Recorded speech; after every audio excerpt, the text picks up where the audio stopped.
¿Hace rato que tienen en mente dirigir sus propios proyectos? ¿Quieren planificar una filmación pero no saben por dónde empezar ni qué es lo que hay que hacer? Bueno, en este canal vamos a ir viendo paso por paso cómo planificar una filmación. Lo primero que vamos a ver son las herramientas básicas con las que trabaja el director. En este caso, vamos a empezar con el guión técnico. ¿Qué es el guión técnico? Bueno, el guionista va a ir germinando una idea en su cabeza hasta desarrollarla y convertirla en un guión. Ese guión eventualmente va a llegar a las manos de un director. En nuestro caso lo más probable es que tengamos que cubrir varios roles, y sean ustedes los directores, guionistas, productores de todo su proyecto. De igual forma, el director va a estudiar el guión y pensar cómo lo quiere filmar. ¿Cómo quiero que se vea la primera aparición de este personaje? ¿Con un plano fijo? ¿Lo enseño desde abajo? ¿Por qué mejor no un plano con movimiento? Bueno, al principio todo eso se puede ir anotando en las hojas en modo de borrador, pero una vez que la idea ya está un poco más avanzada, hay que pasar a otra instancia. El guión técnico es una planilla en la que el director va a ir desglosando el guión plano por plano. Si entendiéramos al cine como un lenguaje, entonces el plano sería la unidad mínima de sentido en una obra audiovisual. De modo que acá, el plano va a ser la materia prima para trabajar, y vamos a tener en cuenta dos aspectos: los parámetros de composición y los parámetros técnicos. Y en el guión técnico se va a trabajar únicamente los parámetros técnicos, justamente. Estos son 5. Son el tamaño, la altura, la angulación, el movimiento y el lente. En los encabezados vamos a nombrar el número de escena y en cada columna vamos a poner el número de plano. También al costado va a haber un espacio para describir brevemente la acción a modo de referencia y otro para cualquier observación relevante. Cuando hablamos de cine narrativo, estos planos están pensados en función del protagonista de cada plano en particular. Ojo, estamos hablando del protagonista de un plano, no el de la película, es algo muy distinto. Por ejemplo, en el primer parámetro, el tamaño de plano, casi todos los planos van a ser definidos en base a qué proporción de personaje se encuentra dentro del encuadre. Por eso, el requisito para que un personaje sea considerado como tal es que tiene que tener un rostro. Ya sea un ser humano o un objeto antropomorfo, el rasgo visual que lo va a volver personaje a la hora de encuadrar es su rostro. Más específicamente, un par de ojos. Este va a ser el requisito mínimo, que tenga un par de ojos. Y bueno, cada tamaño de plano va a aparecer con una abreviatura que va a ser la que se ubique en el guión técnico. Podemos empezar, por ejemplo, por el plano entero, donde vemos al personaje en cuerpo entero, generalmente dejando algo de aire compositivo por encima de la cabeza.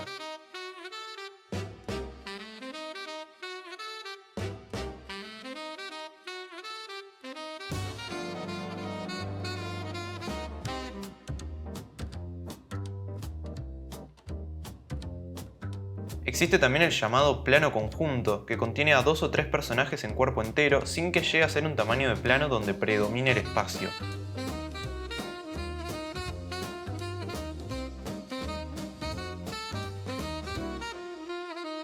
Después tenemos el plano medio, que corta la mitad del personaje por la cintura o la cadera. Entre medio de estos dos vamos a tener el plano americano, que surge de las películas de westerns por la necesidad de enseñar los duelos entre cowboys. ¿Esto por qué? ¿Por qué se crea el plano americano? Bueno, porque en un plano medio no se ven las manos al desenfundar el arma, y el plano entero es muy grande como para que se aprecie bien. Entonces, para este tipo de películas se inventó este tamaño de plano que es el plano americano, donde podemos ver perfectamente el momento del duelo cuando se desenfundan las armas. La clave de este plano está más en las manos que en las armas propiamente, ya que son las manos y su movimiento al desenfundar las que determinan el raccord entre un plano y otro. Nosotros conocemos a este plano como plano americano por provenir de Estados Unidos, pero allá lo llaman plano de 3/4. Tenemos el plano pecho, que corta por los pectorales y tiene bastante aire compositivo por encima de la cabeza. En manuales de cine lo llaman plano medio corto o primer plano largo, pero por su practicidad suele decírsele, por lo menos acá, en Argentina, plano pecho, escrito así para diferenciarlo del PP, que es primer plano. También podemos empezar a notar cómo el aire compositivo sobre la cabeza va siendo cada vez mayor a medida que nos acercamos más con los tamaños de plano. Esto es porque a más aire compositivo, más se despega la figura del fondo. El primer plano tiene hombros y aire compositivo por encima de la cabeza. Este tipo de planos, al contrario que los planos enteros, por ejemplo, que son más informativos, se van a usar para apelar a la emoción del público. Los planos más cerrados, como el primer plano, lo que hacen es tener un tinte emotivo, un tinte emocional, casi personal, entre el personaje y el espectador. De esta manera se va a diferenciar del primerísimo primer plano. Este no tiene ni aire compositivo por encima de la cabeza porque corta en la frente, ni por debajo porque corta en el mentón. Dentro de ese primerísimo primer plano existe uno llamado plano Clint, popularizado por el director Sergio Leone, que encuadraba en sus westerns a Clint Eastwood por los ojos. Entonces todos estos planos, desde el plano entero a plano Clint, a medida que se van cerrando lo hacen acercándose a los ojos. Esa es nuestra referencia a la hora de entender los tamaños de plano. Lo que hace que una cara sea una cara son dos ojos, aunque no haya nariz ni boca. De esta forma, todo aquel plano que no tiene un par de ojos es o un plano general, o un gran plano general, o un plano detalle. En un plano general no podemos identificar a un sujeto como protagonista del plano aunque se encuentre solo. El espacio en el que se ubica tiene predominancia. El gran plano general es el tamaño de plano más grande que hay. Se diferencia del anterior porque tiene un uso más que nada para paisajes o vistas a ciudades donde la escala es mayor. Y bueno, por último nos queda el plano detalle, que es todo tamaño de plano que no sea general o gran plano general ni contenga un par de ojos. Su uso es para destacar algún elemento en particular: una silla, una tijera, una mano, un brazo, una nariz, un ojo. Un solo ojo es un plano detalle. Ahora, si fuera un par de ojos, ya estaríamos hablando de un plano Klimt. Bueno, estos son todos los tipos de planos que nos podemos encontrar. Ahora vamos a ponerlo en práctica. Yo les voy a poner una serie de imágenes y ustedes tienen 4 segundos para decidir qué tipo de plano es antes de que aparezca la abreviatura.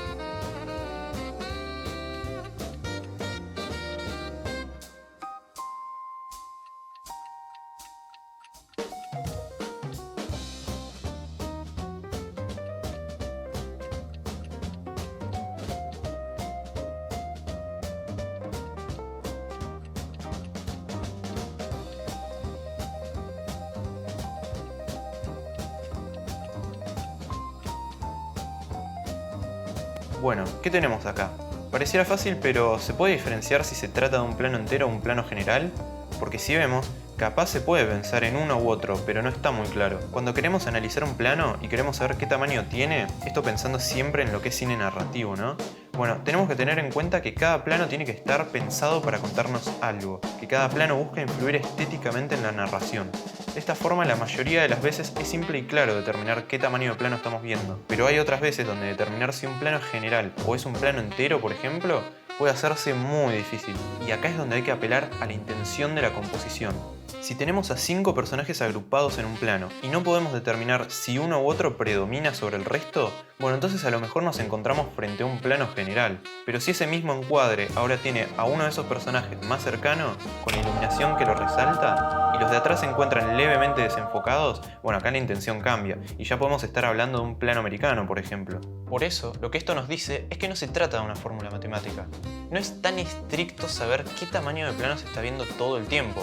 Uno parte de una regla general y después tiene que ir viendo caso por caso. Volviendo a este plano, ¿qué tamaño tiene? ¿Es general o entero? Porque el espacio tiene mayor proporción en la imagen. El personaje está de espalda, por lo cual no se le ven los ojos, que es lo que nosotros decíamos que es el parámetro para encuadrar un personaje, que tenga un par de ojos. Y para sumarle todavía más, no se le ven los pies. Pero de vuelta, el esquema que vimos anteriormente es la regla base, de la cual se va a ir creando variaciones. Si vemos la motivación del plano, se le está dando una clara intención dramática al personaje, mientras que el fondo, el paisaje, no tiene ningún punto de resalte y se encuentra más desenfocado además. Y bueno, esto también, es lícito que sea un plano entero por más que no se le vean los ojos si la razón es porque está dado vuelta, está de espalda o está de perfil. Además, a pesar de que no se le ven los pies, vemos su cuerpo básicamente completo. Entonces sí, podemos decir que se trata de un plano entero en vez de un plano general. Porque de vuelta, es la intención dramática del plano, eso es lo que hay que tener en cuenta también. A ver, ¿qué distingue a este plano de ser plano detalle de un casco o un primer plano? Porque acá al personaje no se le ven los ojos. Bueno, lo distingue el hecho de saber que se encuentra un personaje usándolo detrás. Por eso es primer plano. Ven que llega un punto donde también se vuelve más subjetivo, por más que estamos hablando de parámetros técnicos, muchas veces hay que apuntar a la intención y a la sensibilidad de lo que se nos está comunicando. Lo importante es tener este esquema base para partir de ahí, y de ahí se usa el criterio para resolver este tipo de cuestiones. El segundo parámetro del plano es la altura. Tiene que ver con la altura a la que está el óptico de la cámara en relación con los ojos del personaje. Tanto las manos como los ojos son imágenes pregnantes. Esto quiere decir que será lo primero que vamos a ver de una persona porque los ojos comunican y las manos accionan. De esta forma conocemos 3 tipos de altura: baja, normal y alta. Una altura normal es en la que el objetivo de la cámara está a la misma altura que los ojos del personaje. Aclaro que normal es nada más una forma de decir, no existe dicha normalidad. Si la cámara está por encima de la altura del protagonista del plano, es una altura alta, y si está por debajo, es altura baja. En caso de no haber un personaje en el plano, lo que se toma como referencia es el horizonte.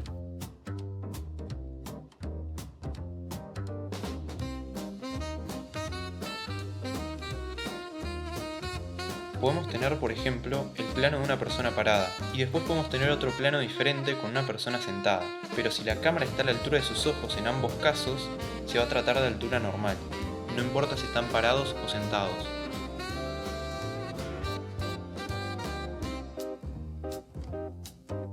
Pasamos al tercer parámetro, que es la angulación.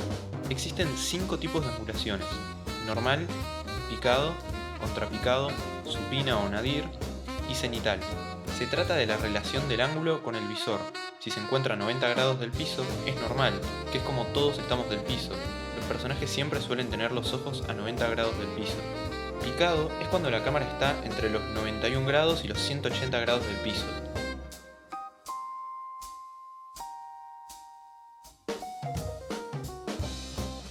Contrapicado sería entre 89 y 0 grados.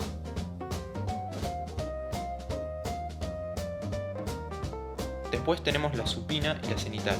La supina es cuando la cámara está a 0 grados, es decir, está ubicada desde el piso mirando hacia arriba.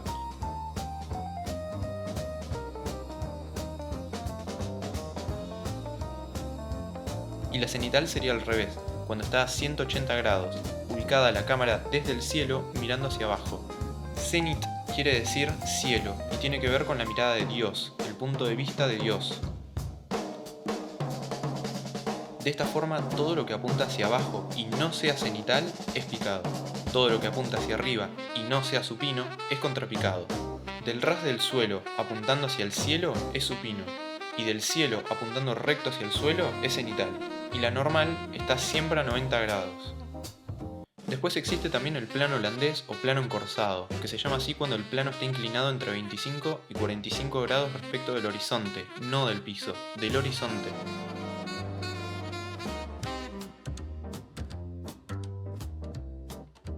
Ahora vamos a dar un salto para explicar el quinto parámetro, que es el lente. El lente de una cámara es un dispositivo óptico que refracta la luz hacia un punto focal en donde se forma la imagen. Básicamente puede ser de 3 tipos: gran angulares, normales y teleobjetivos. Cada lente tiene una medida en milímetros que representa la distancia que hay entre el centro óptico del objetivo y el sensor o plano focal. A esta medida se la llama distancia focal. Los teleobjetivos tienen una distancia focal muy larga, lo que significa que pueden cubrir largas distancias de alcance, pero en cambio eso hace que su ángulo de apertura sea muy cerrado, de modo que entran menos elementos en foco y la figura y el fondo parecieran pegarse entre sí, sin que se note la distancia espacial que los separa. También, a medida que su distancia es mayor, va recortando el espacio y los movimientos que capta se ven ralentizados. Los gran angulares son lo contrario.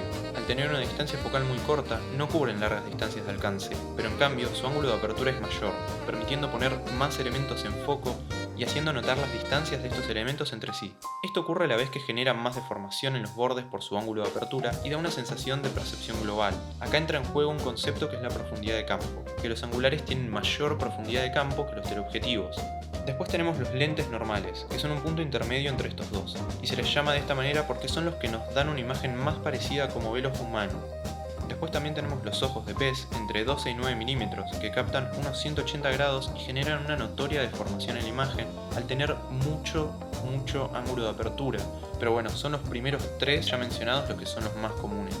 Lo que hay que aclarar es que ninguna de estas categorías es mejor que la otra por tener una distancia focal mayor o menor. Tanto el angular como el normal o el teleobjetivo son igual de válidos y su uso siempre va a depender de la intención que tengamos para lograr la imagen.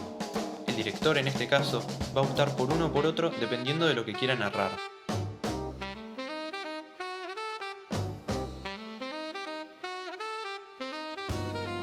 Y por último, el parámetro que nos queda es el de los movimientos. Existen muchos tipos de movimiento de cámaras y formas de hacerlo, pero básicamente son todas variables de estos 4 tipos: paneo, tanto derecha como izquierda, tilt up o tilt down, traveling, que puede ser traveling in, traveling out, derecha, izquierda, arriba, abajo o traveling circular, y el zoom in y zoom out. El paneo es un movimiento de cámara en donde su eje vertical no se mueve, así como tampoco la posición de cámara, y solo lo hace la angulación lateral. Si la cámara estuviera fija sobre un trípode, el movimiento sería este. Gira la angulación de la cámara de manera lateral, ya sea para izquierda o para la derecha. El tilt vendría a ser exactamente lo mismo, pero en vez de lateral es el eje vertical, hacia arriba o hacia abajo. No modifica su posición en el espacio ni su altura. You son of a bitch!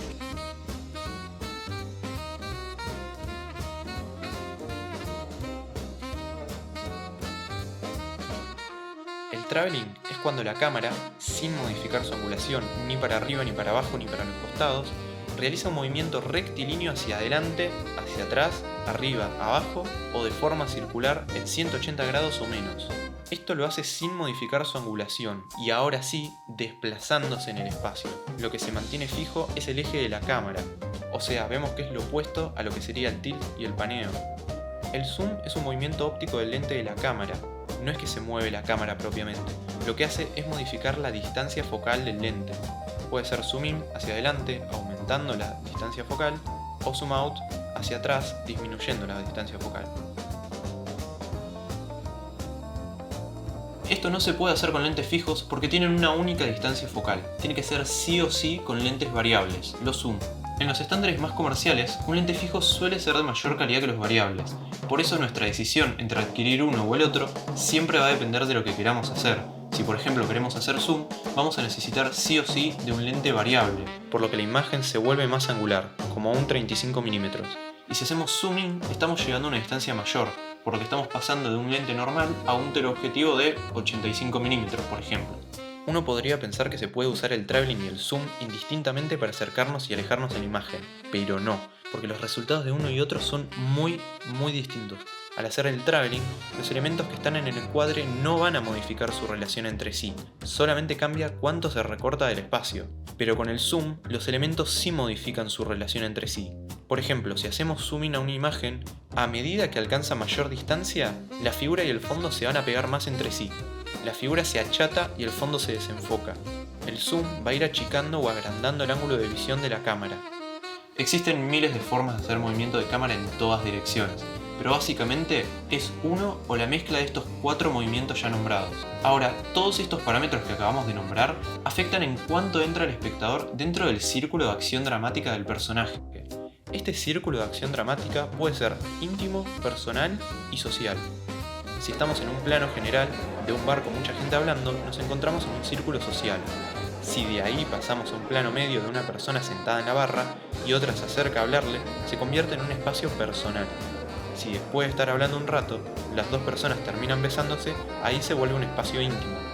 Cuando el director pone al espectador dentro de uno de estos 3 círculos de acción dramática, lo que te está diciendo es: vos deberías relacionarte con este personaje de esta manera. Y esto se logra decidiendo cierto tamaño de plano, cierta altura, angulación, movimiento, lente. De vuelta, no es una fórmula matemática. No siempre grabar un plano general va a remitir al espectador a un círculo social. Todo depende del criterio y la sensibilidad con la que lo esté haciendo el director. El guión técnico es una herramienta esencial para planificar una filmación. Es verdad que el director cuenta con otras herramientas como por ejemplo el storyboard o las plantas, pero ya vamos a ver que cada una tiene su función específica. El guión técnico es nuestro plan de filmación traducido a papel. Con él vamos a avanzar en la postproducción, vamos a poder comunicar nuestras ideas a otros miembros del equipo, como el director de foto, también lo va a utilizar el asistente de dirección a la hora de armar un plan de rodaje, o nos va a servir mientras estemos en el mismo rodaje y lo tengamos a modo de machete cuando haya que pasar de un plano al siguiente. Bueno, ya vimos la importancia que tiene esta herramienta para que el director empiece su trabajo, y también aprendimos cuáles son todos los parámetros técnicos a tener en cuenta. Más adelante vamos a seguir viendo los siguientes pasos o diferentes aspectos como la composición. La idea es que todo les sirva para entender y para articular lo que ustedes quieran hacer. Muchas gracias por haber visto el video hasta el final y sin más que decir, nos vemos.